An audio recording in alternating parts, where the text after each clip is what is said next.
bwe zikumba ne zijakana ne zifuweta enfumo n'ebyafaayo ebyangeri ebyo.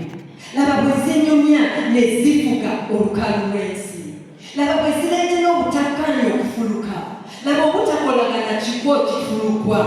Bufuuse namugeta era tubugerenjula ate tubusekerera. Kuba olulimi olwo lukutte olwange mu ngalo. Olulimi olulwo bwe luleeta ebirungi bye lumanyi ne birusiga mu lwange, n'olwange ne lusomba amakula ne lugaggawaza olulwo. Laba enjuba bw'efaayo n'eyanisa ebimuli by'ennimi zino. Laba ensi bw'esisinkana n'eyakaayakana n'eyoleka amaanyi n'eyatiikirira. Laba ennimi bwe zimanyagana ziggulawo enzigi ez'ebyobuwangwa bwa buli omu ne zisobozesa abantu okukkaanya n'okulowooza n'obwegendereza n'okumanya okuggumivu. Awo ne zifuuka ekitala eky'obwogi obubiri ekirwanyisa obutategeeragana, kuba obutakkaanya bulimba kugwa. Kati nno ewaffe waliwo kittabakazi, abaana b'abaana abato ababalagavu ab'omugaso babasanga ku ttale nga babatikumbudde obwemage. Kankyogereko kyannumadde. Kati osanga naawe ewammwe kyali kikunyukirizaayo. Olwo bwe tukitegeerako, kuba olulimi olwange luyise n'olulwo tetuyinza okufuna obuyinza okunoogera ekirwadde kino eddagala. Ate era ewaffe eyo abantu bafaayo nnyo ku bannaabwe. Bw'osanyuka ne bajagana, bw'ofiirwa ne bakudduukirira, bw'otendewerera ne bakusuulirako. Kati olulimi olwange bwe lutambula n'olulwo, okutebenkera tekufuna namulondo mu nsi. Laba olulimi olulwo bwe luba olwange mu kifuba, luba luganda olwa namaddala. Era olumu terusobola kuyita lunnaalwo lugwira.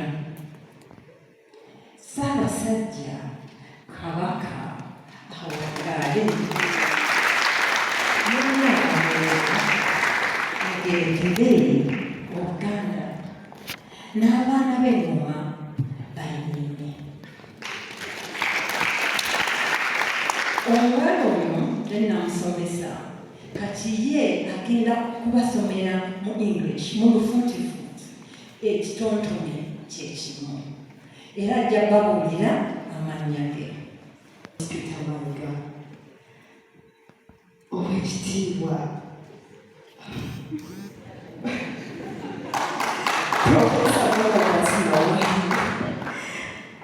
buli omu mu kiti kye era n'ebitebwa byemulengeddeko wano. Profesa Susan Kiguli musomesa wange yansomesa bulungi era kyemugenda okulaba bye bibala. Amannya gange mpitibwa Nasamba Bridget.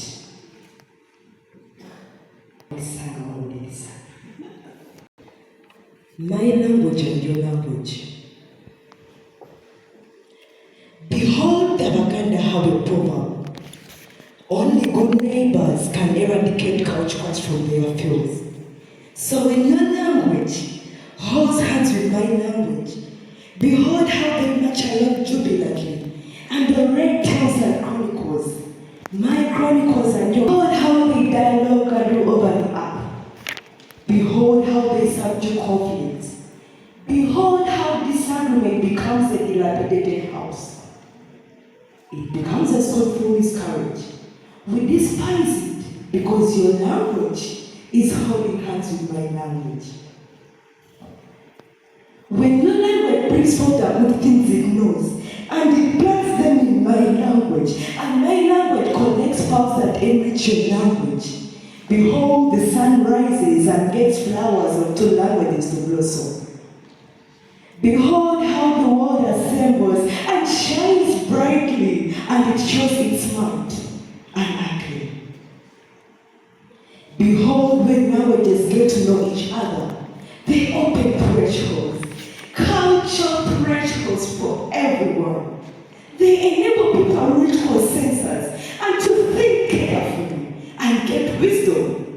then they become a sword. A double-edged sword that fights conflict, because conflict is a big liar. There is a voice in my village, a voice of women murder.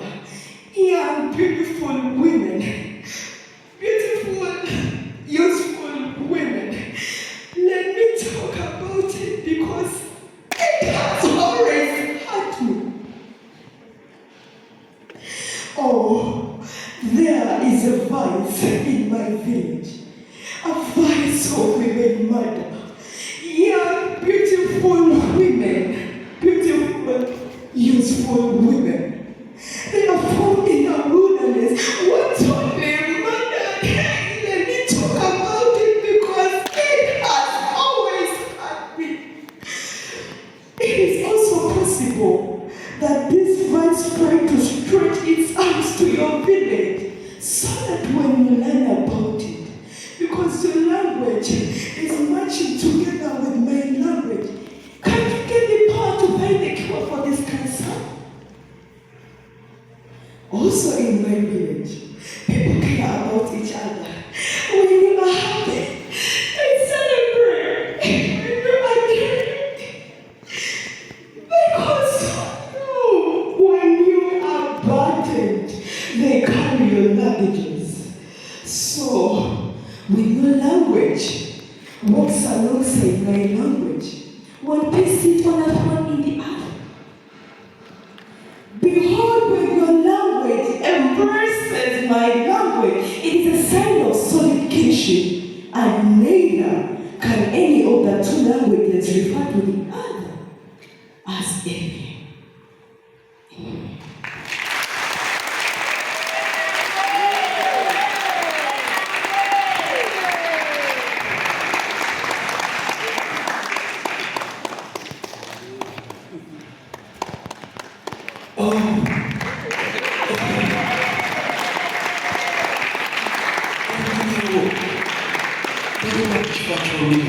I told you the perfect replica. Okuzala kubyala. Sebo nali Miss Ruth Namisango to come and take over.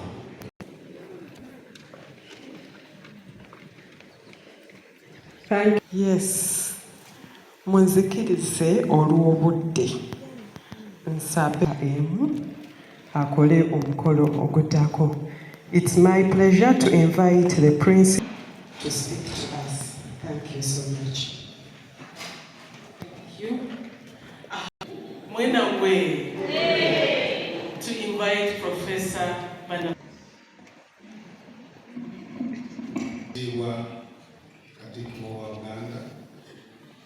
That's my God.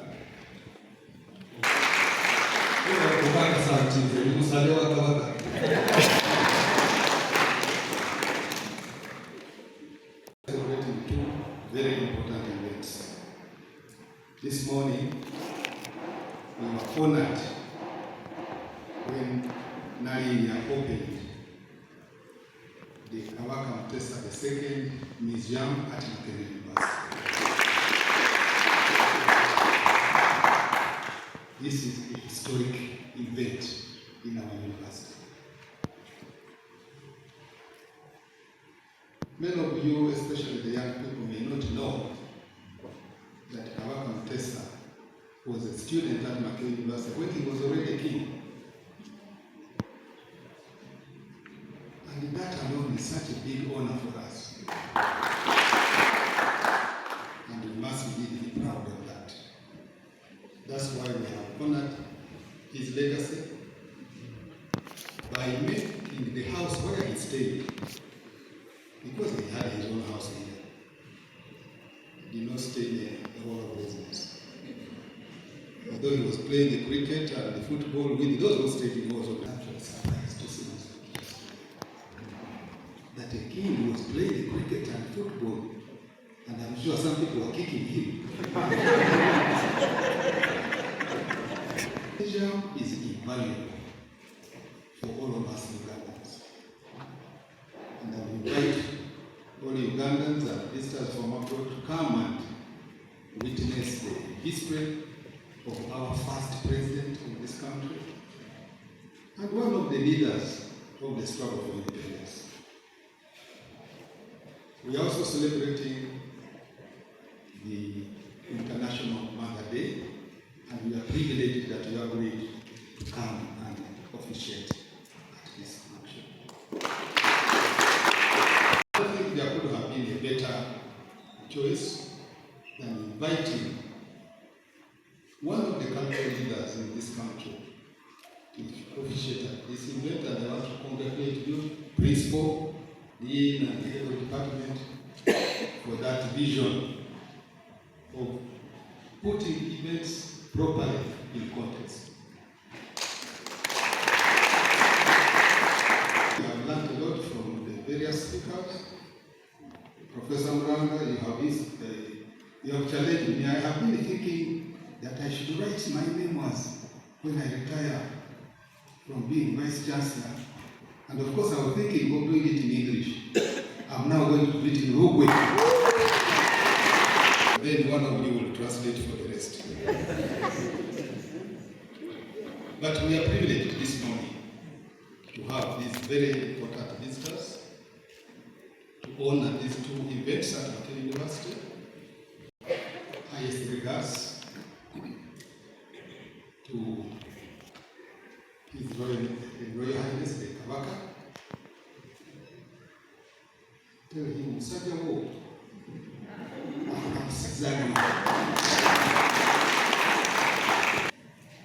May I now take this singular honor and privilege to invite the cathedral to address us and invite our guests of honor.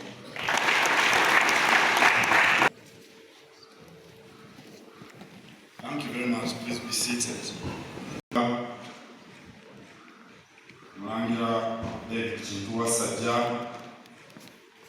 bannange wetuweerereza mu gavumenti ya Ssaabasajja Kabaka wano ntulidde omukyalo ono atuwadde ekitontome ndowooza nti Profesa Kibeera Ssaabayigisa kasita wano muli bannannimi kubanga obwa Profesa kitiibwa kya kusomesa. Nyinza okuba omukenkufu naye nga siri musomesa, naye bwe mbeera omusomesa ne bampita Profesa kubanga kitiibwa kya kusomesa temba ndowooza nti kyandibadde Ssaabayigisa. Ssaabayigisa Barnabas na wange.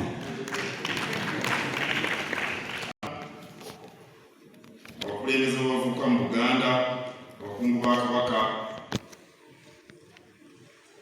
abasomesa bassebo ne bannyabo, atugambe tulina okwenyumiririza mu nnimi zaffe. Bwe tuzeenyumiririzaamu Digital News gamba tuwana Makerere nakulakuza nnimi ate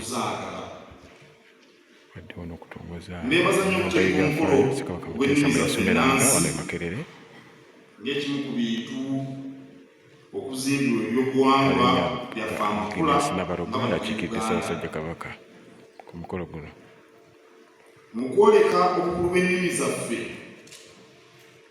olumu Nelson Mandela yagamba nti omuntu bw'oyogera naye mu lulimi lw'otegera obutegeezi, omuntu bw'oyogera naye mu lulimi lw'ategera obutegeezi, ky'omugambye kigenda ku mutwe, naye ekyo ky'oyogera naye mu lulimi lwe kimugenda ku mutima. Kino kitegeeza nti ennimi ennansi kye kimu ku ebyo ebifuga ebirowoozo n'embeera zaffe ez'emmeeme, era kya bugagga okusingayo, kye kimu ku byobugagga ebisinga okuba eby'omuwendo. Bwe yali alaga obukulu bw'ennimi, olumu omugenzi Ssaabayigisa Livingstone Walusimbi yagamba nti eggwanga eritalina lulimi libeera ffu, era omuntu atamanyi lulimi naddala olulimi lwe abeera kitengejja oba nampawengwa. Wano yali atulaga nti tusobola okubeera abanyankole, Abagisu, oba abalugwala era atulaga nti tosobola kubeera munyankole oba mugisa oba mulugwala omujjuvu nga tomanyi lulimi lwo. Kino tekitegeeza nti tetuyiga nnimi ndala, kirungi okuziyiga kubanga zituyamba era nga aboogezi bonna bwe boogedde naddala Profesa Muranga. Wabula kikyamu nnyo bwe tutafaayo okuyigiriza baana baffe nnimi zaabwe. UNESCO ng'etabuza olunaku lw'ennimi enzaaliranwa mu nsi yonna olw'omulundi ogw'e13 yakyoleka bulungi nti okukozesa ennimi ennansi mu byenjigiriza kimu ku ebyo ebiyambye ennyo okukendeeza ku bungi bw'abantu abatamanyi kusoma na kuwandiika. Mu ngeri emu kiyambye ennyo mu kwagazisa abaana okusigala mu ssomero kubanga bye bayiga babikwata mangu okusinga ebyo ebibasomesebwa mu nnimi engwira. Okussa ekitiibwa mu buwangwa n'ennimi by'abantu abalala y'ensibuko y'obumu n'emirembe. Kale mulina okuwaŋŋananga ebitiibwa ng'ekimu ku mpagi ezeesigamwako okutumbula eddembe n'emirembe mu nnyaffe Uganda. Ensonga eno teyinza kumulungulwa na kugyewala bwewazi wabula okumalirira n'okwewaayo okugitumbula mu bwenkanya.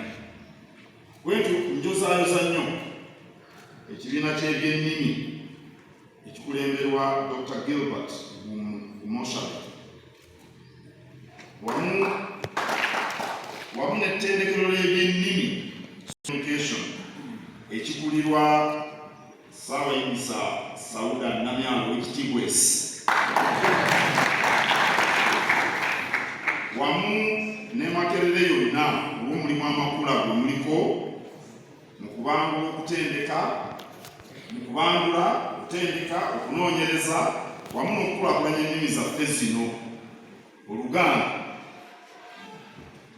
Olunyankole, Olukiga, Olunyoro, Olutooro, Olukyoli, Olulamu, Oluswayiri n'endala nnyingi ze muteekateeka okwongera ku lukalala lw'ezo ze musomesa.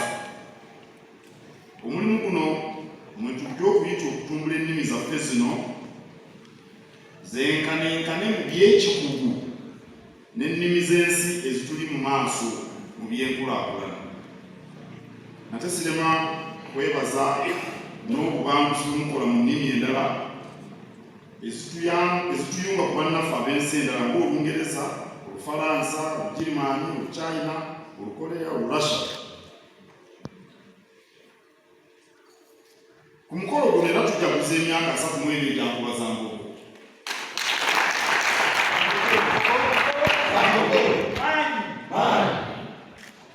Ekibiina kya Nkubaza Mbogo ka Ssaabasajja Kabaka kubanga ekibiina ekyo kya Nkubaza Mbogo kigunjudde abaweereza ba Buganda bangi nnyo. Wano tulinawo Oweekitiibwa Robert Sserwanga n'abaweereza bangi bamuwulira emmenga bakulira ebitongole baali mu Nkubaza Mbogo. Mwettanira obuwangwa wamu n'olulimi Oluganda.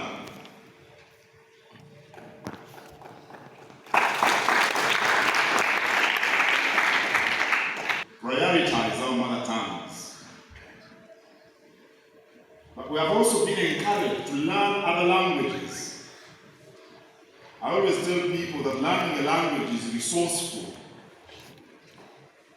So while we want to prioritize Uganda in our case, it's also important to learn other languages, just like Professor Moran said. And I think it's okay to speak Swahili. It's good. It's a good language actually. Ni lugha bora kwa kabisa Kiswahili. Lakini tuanze na lugha zetu za asili kama Luganda au Lumasaba au Lunyankole.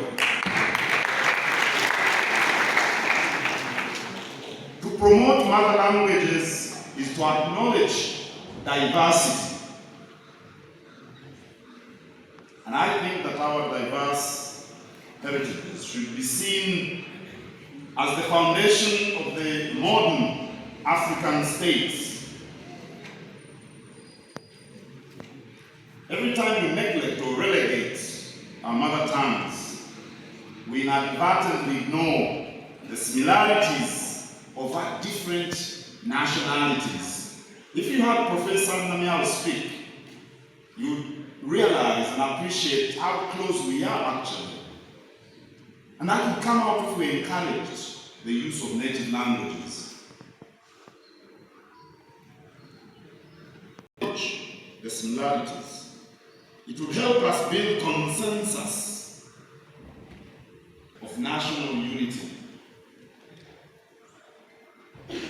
Once again, I commend the University Administration, Professor Barnabas for restoring the former residence of Sekawaka Edward Mutesa II and for turning it into a museum. Its history can learn nothing from their experiences, and that's one of the sources of constant turbulence in the world. To have been inspired by Professor Manuel Duranga, I'm inspired by his apparent genuineness. I've heard about him, but I've never met him.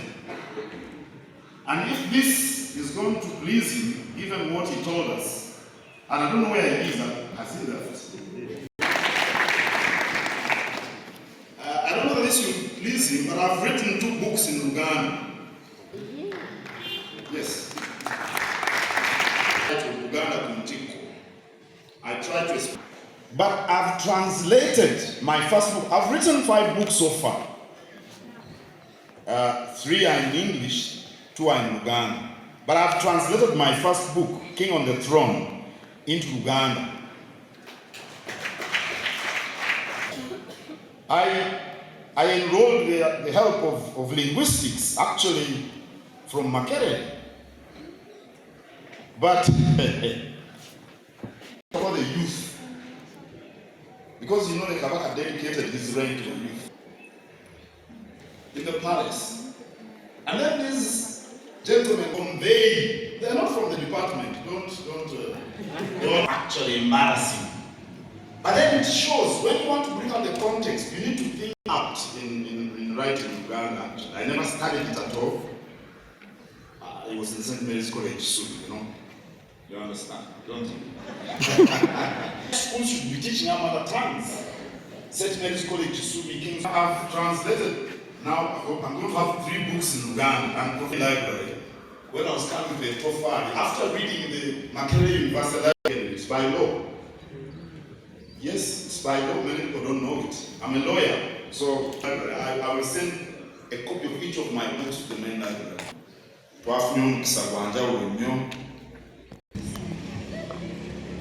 Tunasigala tu wano Makerere nakokuza nakuleba ennimi